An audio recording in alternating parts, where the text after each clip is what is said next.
Number 16, we're looking at a mass difference / E equals mc squared type problem. So what we'll do first is figure out the mass difference. Now the mass difference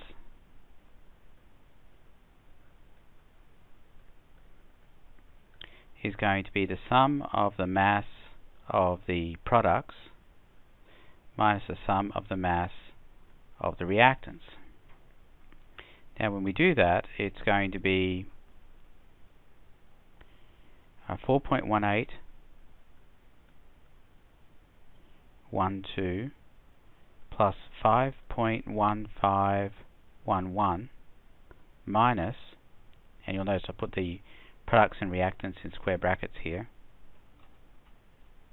I've not quite got enough room there, so we'll do 3.1121 plus 6.3916.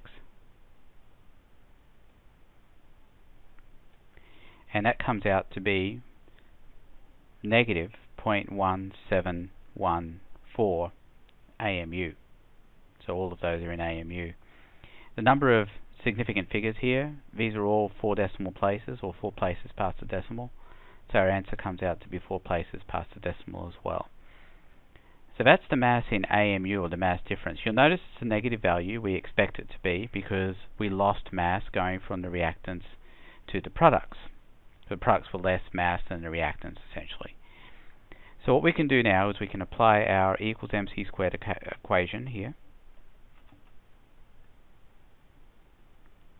The mass is going to be what we discovered. You'll notice I'm taking the negative sign off here because the mass is going to get translated into a positive amount of energy. Leaving the negative sign on would indicate that energy was released, and that's okay, but I'm just going to take that off and just leave it as a positive. So we've got 0.1714 AMU. We know how many kilograms there are in AMU. That's 1.6605 times 10 to the negative 23 kilograms. You'll find this in an old test or in the notes, this conversion factor.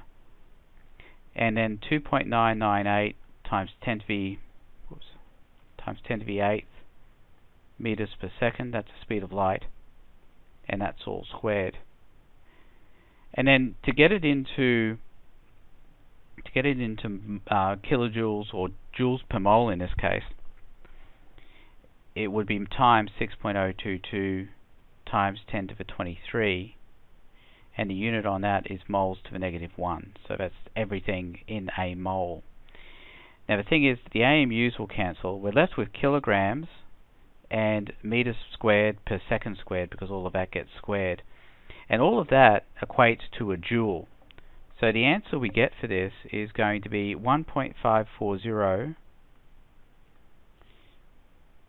times 10 to the 13th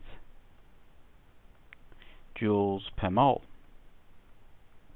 The per mole, of course, comes from over here. That's the unit on the Avogadro's number. But we need gigajoules per mole per the question. So we need to convert that into gigajoules. We do that by using the conversion factor given to us. And we know that 1 gigajoule is equal to 1 times 10 to the 9th joules.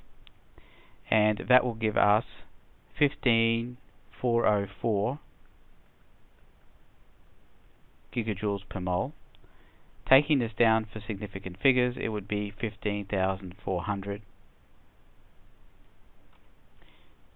because this would be 4 significant figures to match the 4 significant figures we got over here. And that was 4 significant figures because we got that from the mass here.